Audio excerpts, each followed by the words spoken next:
Deporte Sonoramente. Le damos las gracias a Marisa por su columna de deportes y le un poquito de lo que vamos a tener en el programa, en el ciclo de las Martinas, a nuestra compañera Silvana Cortés.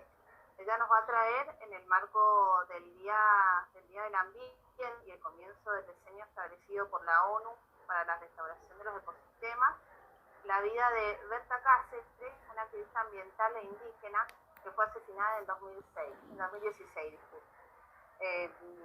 Ella nos va a traer en el ciclo de las Martinas, bueno, la historia de esta mujer para que empecemos a conocer y sigamos conociendo en realidad un poquito más de la vida de todas las personas que han puesto su vida en la lucha para que todos tengamos los mismos derechos.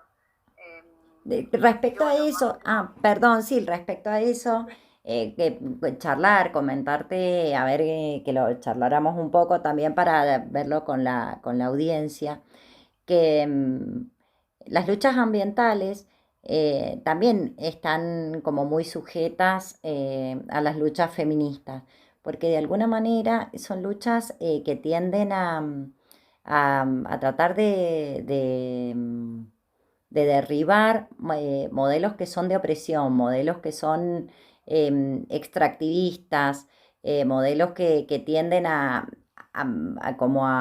acaparar y a ir sobre las personas, sobre los cuerpos, sobre la tierra, a sacar todos los recursos, digamos, de las personas, propio de los sistemas capitalistas, de los sistemas de acumulación de poder, de acumulación de recursos y de sometimiento. Entonces,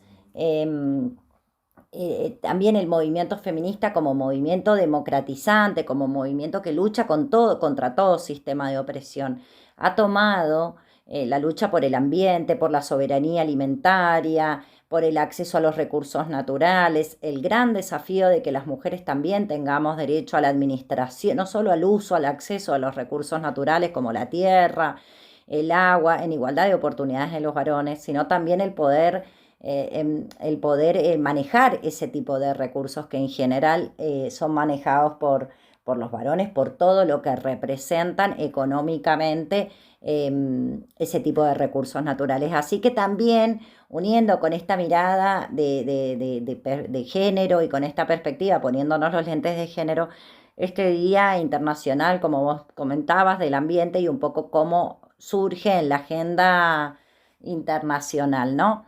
Así que bueno, pero no te interrumpo más esta reflexión. no, yo quería aprovechar aparte porque yo sé que vos estás empapado con el tema de la ley Micaela. Yo tal vez estoy un poquito más por sobre fuera, pero te quería comentar y a la audiencia también que en Santa Fe hubo un fallo muy, la verdad que no sé si diría sorpresivo porque lamentablemente no sería así. Liberaron a un violador por usar preservativo.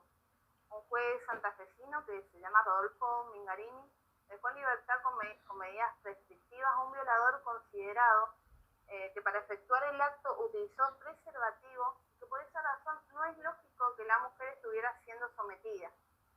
El hecho fue denunciado por la mujer sobreviviente de la violación, quien se acercó a la justicia para contar lo que había sucedido y señalar a un hombre que trabajaba frente a su casa y con quien dieron luego que una vecina lo encontrara por Facebook. Bueno, no es la primera vez que este juez tiene este accionar polémico porque en el 2019 formó parte del tribunal, condenó a 18 años de prisión a Carlos Tata Valdomir, el ex boxeador, por abusar a su hija menor de edad y condena que tiempo después fue reducida. Bueno, en repudio a esto, un grupo de 18 diputadas provinciales de diferentes bloques presentó ayer en el recinto legislativo un proyecto para que la Cámara Baja rechace el accionar del juez y además solicitaron al Poder Ejecutivo, por intermedio del organismo que correspondía, tenga bien interceder ante la Corte Suprema de Justicia ante los fines de garantizar la efectiva implementación de las capacidades a todas las personas que forman parte del Poder Judicial en género y violencia contra las mujeres dispuesta por la Ley Nacional Micaela y la Ley Provincial de Adhesión 13.891. Bueno, la verdad que este fallo, ¿cómo cómo siguen atrasando, digo yo. Mirá que hay luchas, ya hay una ley nacional y sin embargo seguimos estando atrás. Sí, así es, como vos decís, la necesidad de la formación, pero no solo desde la capacitación que puede ser a través de la obligatoriedad de una capacitación de una ley, sino también yendo un paso atrás, al momento que se seleccionan, que ya puedan tener formación en perspectiva de género y hasta que pudieran tener una evaluación, así como los evalúan desde sus conocimientos técnicos, se arman ternas, son con acuerdos del Senado en general, ¿no? O después cuando fiscales y otros agentes del Poder de Justicia. Pero ¿por qué es tan importante, así como más temprano en los bloques anteriores hablábamos de la perspectiva de género, del feminismo en el deporte, ahora estamos hace mucho, pero con mucho énfasis, de una justicia feminista?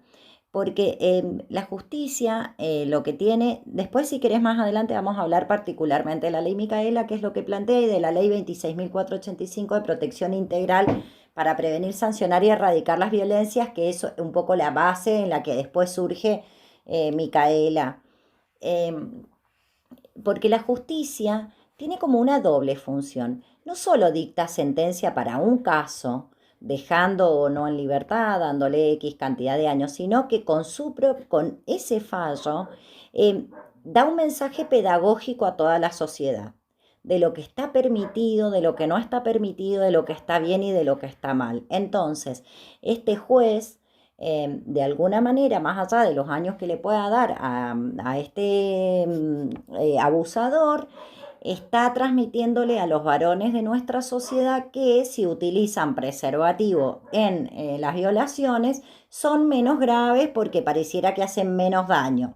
Por ejemplo, tenemos casos del fiscal que hace unos años dijo de una violación en manada era una descarga sexual, ¿verdad? Entonces, de alguna manera, esas sentencias no quedan solo en ese caso, sino que va transmitiéndole al resto de la sociedad mensajes. Entonces, en la medida que en la justicia, como entre otros, pero hoy estamos trabajando sobre este caso que vos planteás terrible y por el cual se han movilizado un grupo de legisladoras, ¿verdad?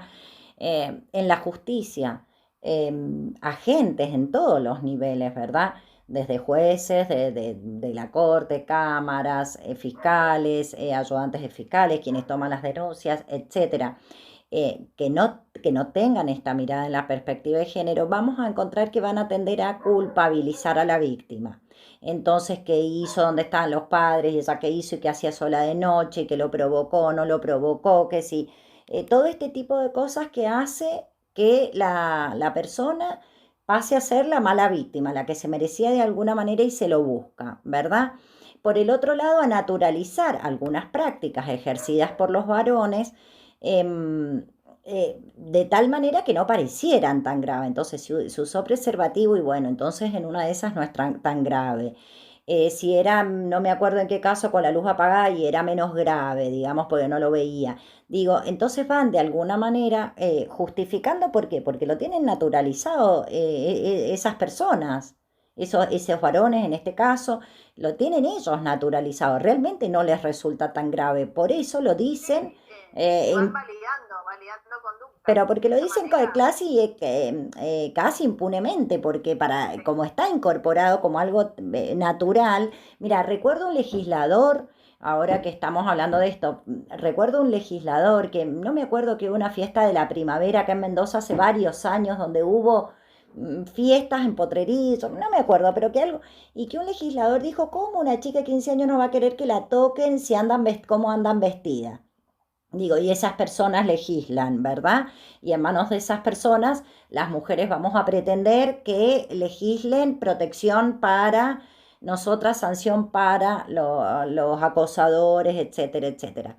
Entonces, la necesidad de que cuenten con formación y de que tengamos, en este caso, una justicia feminista, es que tengamos una justicia que tenga perspectiva de derecho, que tenga esta formación de tener en cuenta la desigualdad social que existe, de pensar que las mujeres no somos objetos de los varones, que los crímenes y delitos de odio hacia las personas del colectivo disidente a la heteronorma no están naturalizados, no está bien que eso pase. Entonces de ahí la necesidad de que como estas cosas no ocurren por sentido común, naturalmente, es que tienen que surgir leyes que obliguen a que los estados, a que las provincias, las naciones, y hay tratados internacionales, eh, estén obligados a formar a su personal porque pareciera, por todos los hechos, dan cuenta de que lo tienen tan incorporado como natural, esta posibilidad de abusar de las mujeres, que no está tan malo, que está bastante sometido, que algo habremos hecho, eh, que se requiere como una capacitación extra para ver si esto se destierra de una vez en nuestra sociedad. No sé si estamos ya para cerrar este bloque, que podemos por ahí en el próximo adentrarnos un poquito más cuáles son estas leyes principales para contarle un poco a la audiencia, recordando también en época de pandemia que las denuncias las pueden hacer en las oficinas fiscales en caso de violencia de género, pero también las pueden en la oficina fiscal cercana al domicilio, pero también las pueden hacer a través de la página web de la justicia, poniendo en internet Sí, denuncias Dolores, Mendoza. Sí, perdón, sí. y también que ella, o sea, que ante peligro inminente, o sea, no hay horario de restricción, o sea, están exceptuadas las víctimas de violencia de género para salir de la casa con sus hijos. Sí, exacto. O sea, están Ni exceptuadas el día del DNI, la terminación del DNI para poner la denuncia. exactamente, Y nada. repetimos, siempre en caso de urgencia, en caso de emergencia, el 911.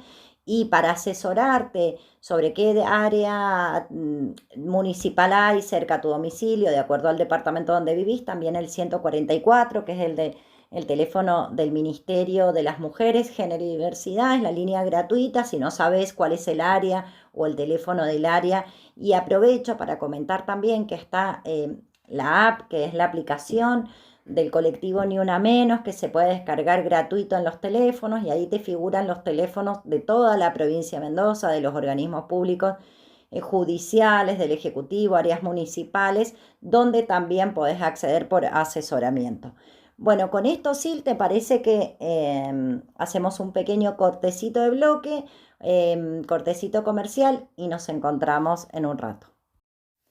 En el bloque anterior, a partir de una noticia lamentable noticia que comentó Silvana respecto a una sentencia en un caso de abuso sexual en el que el juez consideraba que se trataba de algo menos grave por el hecho de que el abusador había utilizado preservativo, empezamos a hablar sobre la necesidad de la implementación de la ley Micaela.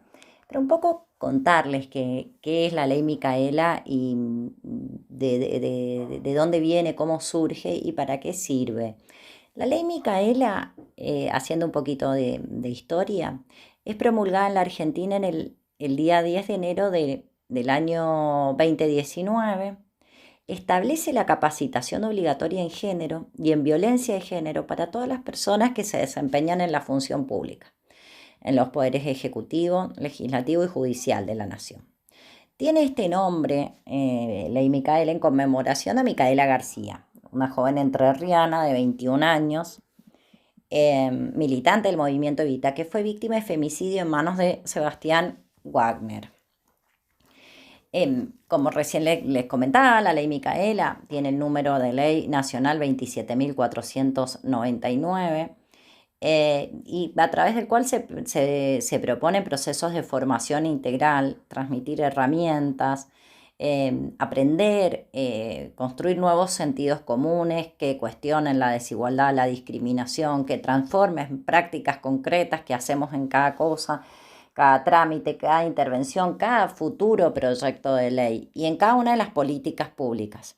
Es una oportunidad para jerarquizar la formación y ponerla al servicio de diseño de políticas públicas con perspectiva de derechos, con perspectiva de género en clave transversal, es decir, en todo el Estado y en todas las legislaciones. Esta ley, como decíamos, no es una ley que tiene contenido en sí, sino es una ley que obliga a que se lleven a cabo las capacitaciones. En realidad Argentina tiene otras leyes y ha adherido a otros tratados internacionales en materia de derechos de las mujeres y en materia de diversidad, que son las que tienen el contenido. Argentina tiene la ley 26.485, que es sancionada por el Congreso de la Nación en el año 2009, 10 años antes que la ley Micaela, que es la ley de protección integral para prevenir, sancionar y erradicar la violencia contra las mujeres en todos los ámbitos de interacción personal, en todos los ámbitos donde interactuemos. La conocemos como la Ley de Prevención Integral de Violencia de Género. En realidad esta es una ley sumamente valiosa porque las leyes anteriores nacional y las provinciales tendían a hablar de la violencia intrafamiliar.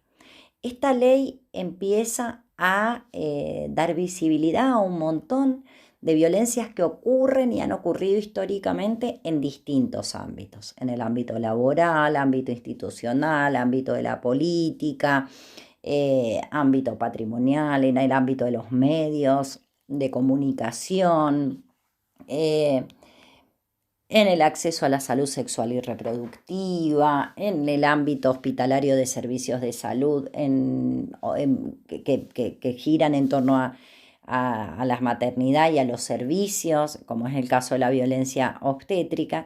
Y a su vez, entonces, eso es lo primero, que amplía lo que nosotros conocíamos antes como la violencia que llamemos de pareja, expareja, que en esta ley 26.485 se la denomina violencia doméstica. Empieza a visibilizar y a nombrar otros tipos de manifestaciones o escenarios de la vida cotidiana donde las mujeres y las identidades disidentes podemos transitar situaciones de violencia. Por el otro lado, nos pone a las mujeres, nos pone a las personas que podemos transitar situaciones de violencia y género en un lugar de sujetas de derecho. Las leyes anteriores de violencia intrafamiliar, que solo veían esta, la que ocurría en la familia, en la pareja, ponían en la misma ley estaban las mujeres, estaban los niños, las personas con algún tipo de discapacidad y las personas mayores, es decir, las personas que llamémosle por una incapacidad, por una pérdida de funcionalidad o por todavía no acceder a la madurez, como en el caso de los niños, no podían tomar decisiones por ellas mismas. Por lo tanto, las mujeres legalmente éramos consideradas personas que no podíamos tomar decisiones por nosotras mismas. Esta ley empieza a darnos a las mujeres este rol de sujetas de derecho a la hora de poner las denuncias, de ratificarlas, de pedir ayuda, etcétera, etcétera, de poder tomar decisiones con autonomía personal sobre lo que nosotras queremos para nuestras vidas. Entonces ese es el segundo elemento interesante que tiene esta ley nacional 26.485 de protección integral contra las violencias de género. Y otra herramienta es que también amplía, otro paso adelante, que amplía el concepto de dentro del ámbito doméstico, entre quiénes pueden ejercer la violencia. Las leyes anteriores de violencia doméstica hablaban de violencia intrafamiliar, hablaban de el esposo a la esposa, a lo sumo el conviviente. Esta ley 26.485 ya empieza a hablar de pareja, expareja, que casados, no casados, novios, noviazgos adolescentes, se convivan, no se convivan, amantes, etcétera. Puede ser cualquier relación de pareja que ya sigan juntos o que haya existido. Puede no seguir el vínculo. Por lo tanto, amplían las relaciones a lo que las leyes anteriores contemplaban como solamente aquellas que ocurrían dentro del matrimonio. Por lo tanto, las mujeres que convivían o las ex parejas ya divorciadas, que los maridos, ex maridos ejercían violencia, la mujer no lo podía denunciar. O las adolescentes o les adolescentes, si transitaban una situación de violencia de género de parte del novio con quien no vivían, tampoco podían realizar la denuncia. Es decir, que esta ley amplía esas posibilidades y a su vez le da a la justicia un montón de herramientas como medidas de protección destinadas a las personas que están transitando una situación de violencia y dictamina para el Poder Ejecutivo en todos sus niveles, porque es una ley de orden público que debe adherirse y cumplirse en todo el territorio nacional, distintas instrucciones a los distintos ministerios para que la incorporen dentro de sus temáticas. Por ejemplo, que los ministerios de educación generen las capacitaciones y las modificaciones en los planes de estudio a nivel universitario, las capacitaciones a nivel secundario, es decir, tanto para los futuros y las futuras profesionales en el caso de las universidades, sino también en todos los niveles educativos de materias que contemplen perspectiva de derechos humanos, de perspectiva de igualdad de género, perspectiva de no discriminación, perspectiva de diversidad, etcétera, hacia las fuerzas de seguridad, otro tanto de medidas para las áreas de desarrollo social, para Ministerio de Salud, etcétera, etcétera. Como la verdad que esto no se venía cumpliendo, y en la justicia también, por supuesto, que las provincias en lo que eran los procedimientos judiciales debían adherir, ¿por qué? Porque hay autonomía política respecto a los procedimientos judiciales, ¿verdad? Los códigos procesales de las provincias. Mendoza adhiere en el año 2010, es la quinta provincia en adherir a esta ley. En el año 2010, un año después que es sancionada, pero ya estamos en el 2021, es decir, que ya ha pasado buen tiempo. Esta ley pareciera que hubiera sido optativo que algunos organismos la cumplieran y otros no la cumplieran. Dentro de los organismos, algunos y algunas agentes la cumplieran y otros no. Es por esto que en el año que recién les comentaba, en el año 2019, 10 años después de la ley 26485, perdón que me trago con el número, se promulga para obligar a que todos los poderes del Estado se capaciten para prevenir y erradicar la violencia de género, basada en esta ley anterior del año 2009, incorporando, por supuesto, en la perspectiva de género, la perspectiva de diversidad, por lo tanto, la ley de identidad de género, ley que también ha sido vanguardia en la Argentina, vanguardia en el mundo, la Argentina, con esta ley, la ley de identidad de género, que también tiene muchos pendientes de cumplimentar en la aplicación de acceso a derechos, de reconocimiento. Sabemos que están peleando, y lo hemos hablado con Julieta, ley de cupo laboral trans travesti. La expectativa de vida sigue siendo menor de 40 años. La columna anterior escuchamos las situaciones que transitan, las violencias que transitan, los crímenes de odio, la discriminación, las desigualdades. Entonces, esta ley Micaela obliga a que todos los agentes de toda la organización del Estado en todos sus niveles, nacional, provinciales y municipales. Los tres poderes, ejecutivos, legislativo y judicial, se capaciten en perspectiva de género, en perspectiva de diversidad y en prevención de violencia de género. Desde los colectivos y los movimientos transfeministas luchamos sistemáticamente para que el Estado cumpla con estas leyes, les destine presupuesto. Recordemos que en la Argentina una mujer muere cada 30 horas, algunos meses se puede alargar más, otros meses menos, pero cada 30 horas como producto de la violencia con base en el género. Así que de ahí la lucha de que la justicia tiene que ser feminista. La justicia tiene que tener esta mirada de género, de reconocimiento de derechos y de desnaturalizar prácticas sociales y prácticas propias de los sistemas de impartir justicia que siguen reproduciendo las desigualdades, la discriminación y que transmiten, como decíamos en el bloque pasado, no solo en sus sentencias resuelven un caso, sino que a su vez le transmiten mensajes a la sociedad.